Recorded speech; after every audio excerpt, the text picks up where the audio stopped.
Children, जैसा कि कल मैंने आप लोगों को क्लास 7 में पाठ 2 मिठाई वाला नामक पाठ पढ़ा रहा था। पाठ लंबा होने के कारण हम जैसा कल आप लोगों को बताए थे कि अब अगले क्लास में इस पाठ को पूरा किया जाएगा। तो आज हम लोग इस पाठ को फिर से दोबारा से पढ़ेंगे जहाँ से हम लोग समाप्त कर दिए थे। उसके आगे क्या लेखक ने समझाने का काम किया है मिठाई वाला पाठ में। तो जैसा कि आप लोगों को कल तक हमने यहाँ तक पढ़ाया था कि जब मिठाई वाला आता है तो रोहिणी नीचे उतर करके दादी से कहती हैं कि आप मिठाई लीजिए और मैं कमरे के अंदर ही हूँ, कि उधर मैं नहीं जा सकती हूँ, मैं अंदर से ही देख रही हूँ, आप मिठाई बच्चों के लिए लीजिए। तो दादी उठकर कमरे में आकर बोली, ए मिठाई वाले इधर आना। मिठाई वाला निकट आ गया, बोला कितनी मिठाई दूं मां? ये नए तरह की मिठाइयां हैं, रंग बिरंगी, कुछ खट्टी खट्टी, कुछ मीठी, जायकेदार, बड़ी देर तक मुंह में टिकती हैं, जल्दी नहीं घुलती, बच्चे बड़े चाव से चूसते हैं। इन गुणों के सिवा ये खांसी भी दूर करती हैं। कितनी दूं? चपटी, गोल, पहलदार गोलियां हैं, पैसे की 16 देता। दादी बोली 16 तो बहुत कम होती है, भला 25 तो देते। मिठाई वाला, नहीं दादी अधिक नहीं दे सकता, इतना भी देता हूँ, यह अब मैं तुम्हें क्या, खैर मैं अधिक न दे सकूंगा। मिठाई वाले ने ऐसा बोल करके ज्यादा मिठाइयां देने से असमर्थता जताई और इसके पहले वह अपने मिठाई के बारे में बताता है कि ये नई तरह की मिठाइयां हैं जिसकी कलर कुछ अलग अलग है, रंग बिरंगी टाइप की हैं। कुछ मिठाइयां खट्टी हैं तो कुछ मीठी और कुछ जायकेदार, कुछ ज्यादा देर तक मुंह में भी टिकती हैं, जल्दी घुलती नहीं हैं।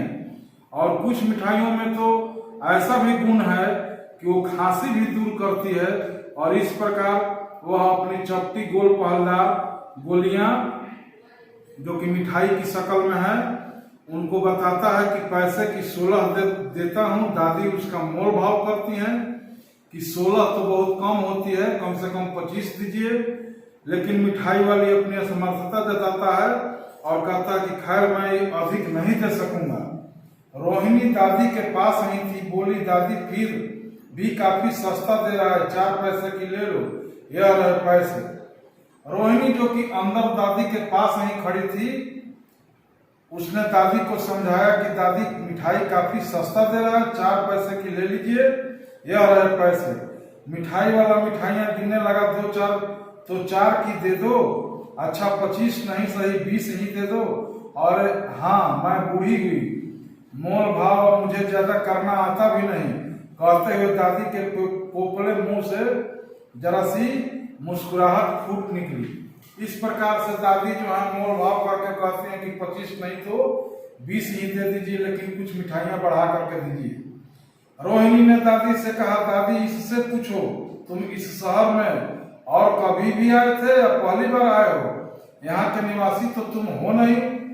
दादी के इस कथन को दोहराने की चेष्टा की ही थी कि मिठाई वाले ने उत्तर दिया, पहली बार नहीं और भी कई बार आ चुका हूँ। रोहिणी चीख की आड़ ही से बोली, पहले यही मिठाई बेचते हुए आए थे या और कोई चीज लेकर? मिठाई वाला हर्ष, संशय, विस्मयादी भावों में डूबकर बोला, इससे पहले मुरली लेकर आया था और उससे भी पहले खिलौने लेकर। रोहिणी जो कि मिठाइयों की दाम मोल भाव करते हुए अपनी बात को आगे बढ़ाती है और मिठाई वाले से बरबस पूछ बैठती है कि भैया आप पहली बार आए हो इस नगर में, इससे पहले भी आ चुके हो? इस पर जो मिठाई वाला है वो अपनी कुछ हर्ष यानी कि खुशी, संशय यानी कि संदेह और विस्मयादि आश्चर्यचकित होकर के कहता है, भाव में डूब करके बोलता है कि इससे पहले मैं मुरली लेकर आया था और उससे भी पहले खिलौने लेकर के आया था आपके मोहल्ले में बेचने के लिए। रोहिणी का अनुमान ठीक निकला। अब तो उससे और भी कुछ बातें पूछने के लिए अस्थिर हो उठी। वह बोली इन व्यवसायों में भला तुम्हें क्या मिलता होगा? वह बोला मिलता भला क्या है, यही खाने भर को मिल जाता है, कभी नहीं भी मिलता है, पर हाँ संतोष, धीरज और कभी कभी असीम सुख जरूर मिलता है, और यही मैं चाहता भी हूँ। सो कैसे, वह भी बताओ। अब व्यर्थ उन बातों की क्यों चर्चा करूं? उन्हें आप जाने ही दें। उनकी बातों को सुनकर आपको दुख ही होगा। लेकिन वह बात को आगे बढ़ाते हुए रोहिणी बोलते कि जब इतना बताया है तब और भी बता दो, मैं बहुत उत्सुक हूं, तुम्हारा हर्जा न होगा, मिठाई मैं और भी ले लूंगी। इस प्रकार से रोहिणी जो है उसका परिचय लेते लेते उसके अंदर तक पहुंच जाती हैं और उससे पूछने लगती हैं कि भला इन मिठाइयों, खिलौनों, बांसुरी को बेचने से तुमको क्या प्राप्त होता होगा? इस पर मिठाई वाले ने अपना जवाब दिया कि संतोष और असीम सुख धीरज के साथ मुझे मिल जाता है और मैं इन्हीं सुखों में खुश रहता हूँ।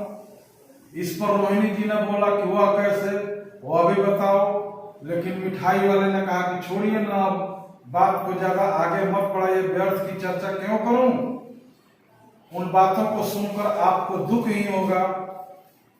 लेकिन इस पर रोहिणी जी और आगे बढ़ गई और लगी कहने की जब इतना बताया है तब और भी बता दो, मैं बहुत उत्सुक हूँ, तुम्हारा हर्जा ना होगा, मैं तुम्हारी और मिठाइयां ले लूंगी, लेकिन अपनी बातों को बताओ।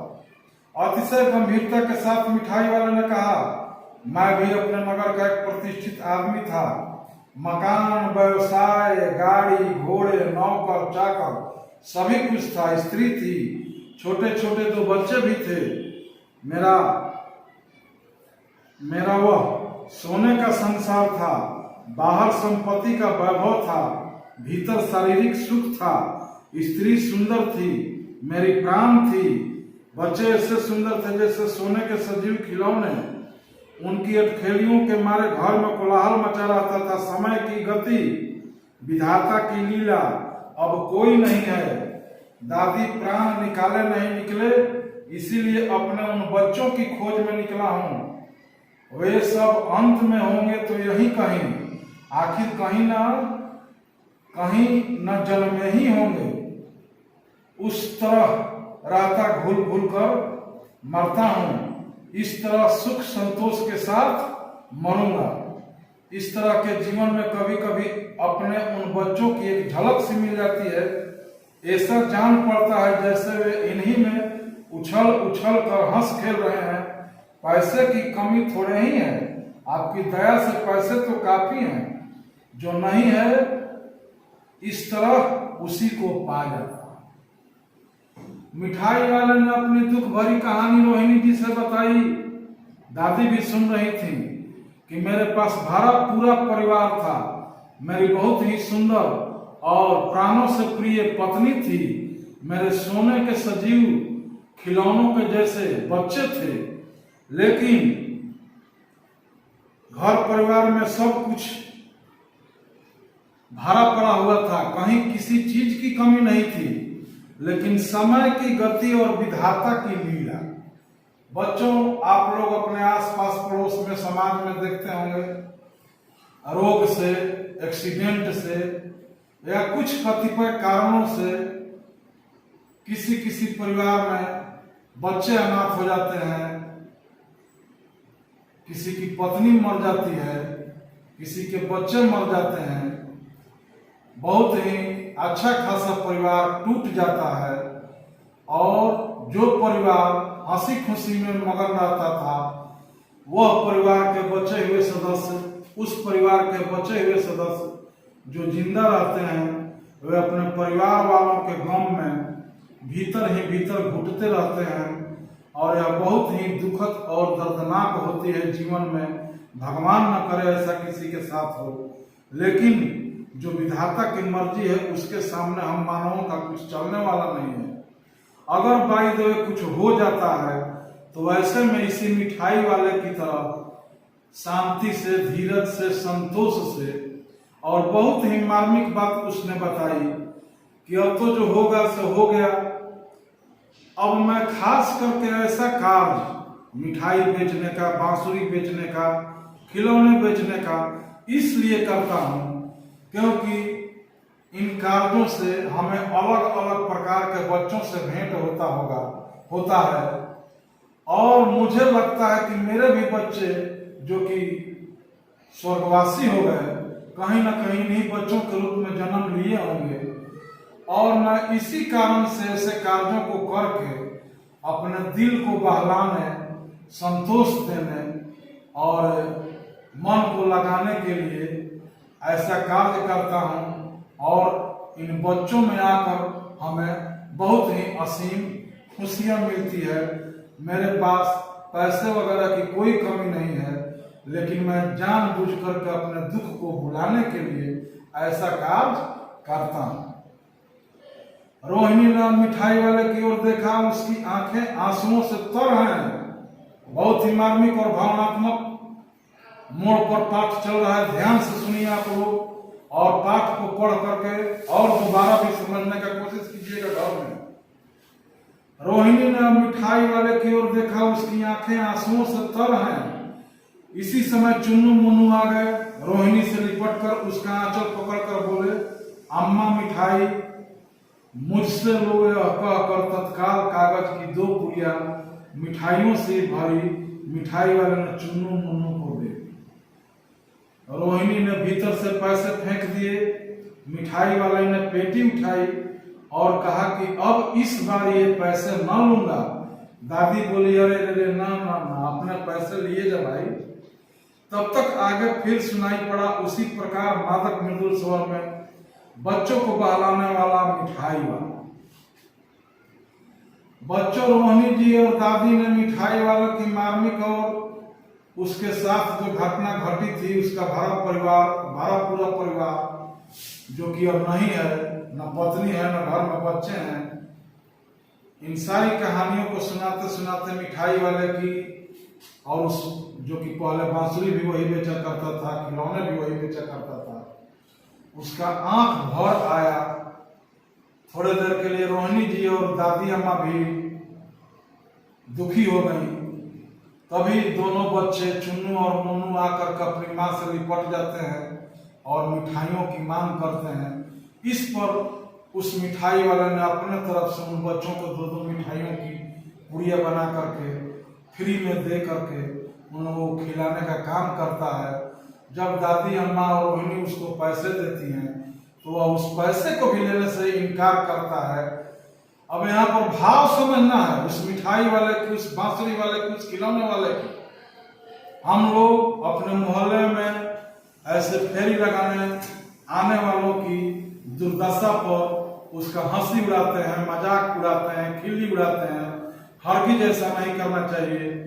कौन व्यक्ति किस दुख के कारण कौन से कार्य में लगा हुआ है, जब आप उसके मार्मिक भावों को, उसके दिल के भावों को उसके साथ जब शेयर कीजिएगा, बैठ करके प्रेम से बातें कीजिएगा, तब आपको कुछ अलग ही कहानी पता चलेगा।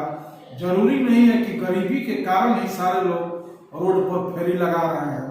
कुछ लोगों के कारण कुछ हैं, कुछ लोगों के कारण कुछ हैं।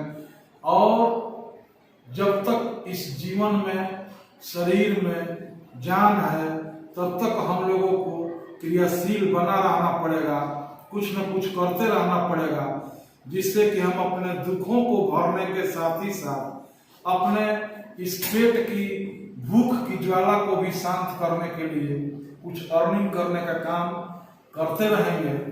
और इस प्रकार से हमारे समाज में नाना प्रकार से लोग मिठाई वाला, बांसुरी वाला, खिलौने वाला, सब्जी वाला, कपड़ा वाला और न जाने मोहल्ले में दिन भर में आइसक्रीम वाला और कितने ही लोग अलग अलग सीजनों में अलग अलग फलों को लेकर के हम लोगों के मोहल्ले में फेरी लगाने आते हैं।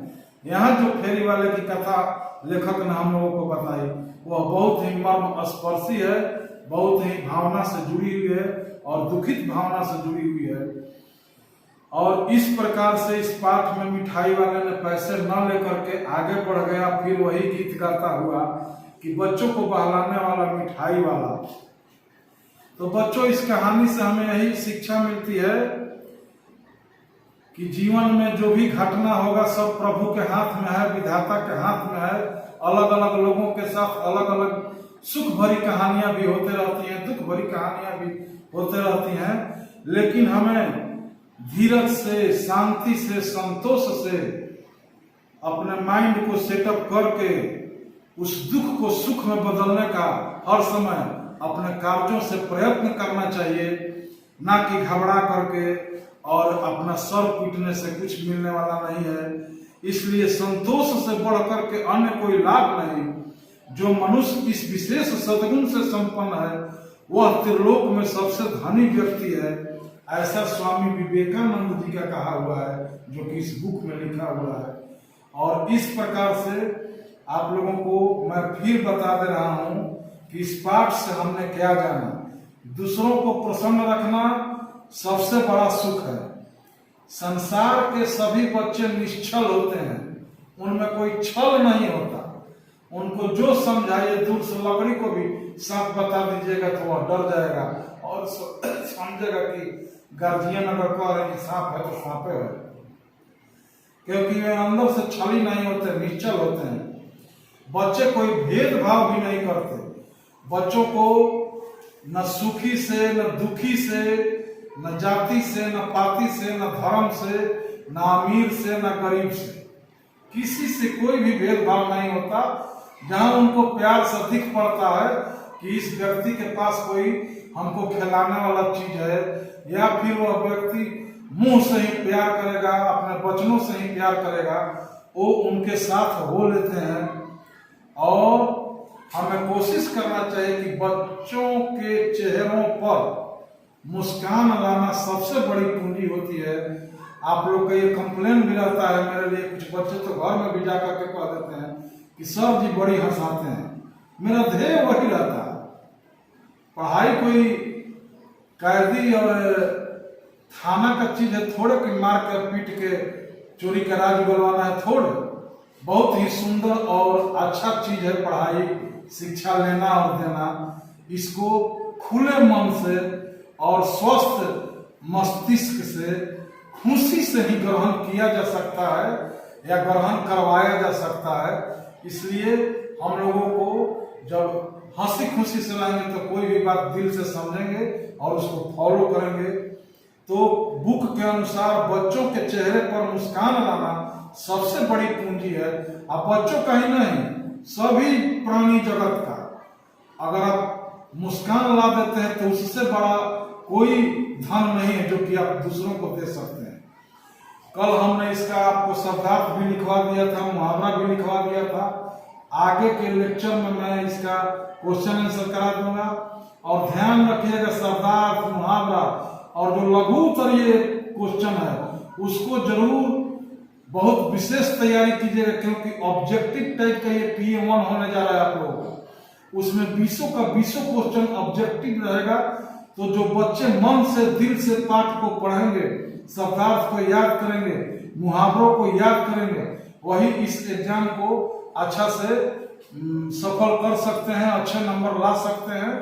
अन्यथा मेरे द्वारा समझाए गए बातों को इग्नोर करने पर आप लोग कमजोर होइएगा, आपका पढ़ाई कमजोर होगा। इसलिए हम जो समझाए हैं उसको ध्यान से घर में 2-4 बार, टाइम है अभी, 2-4 बार पढ़िए। इसी सब्जेक्ट को नहीं, हर सब्जेक्ट को। धन्यवाद।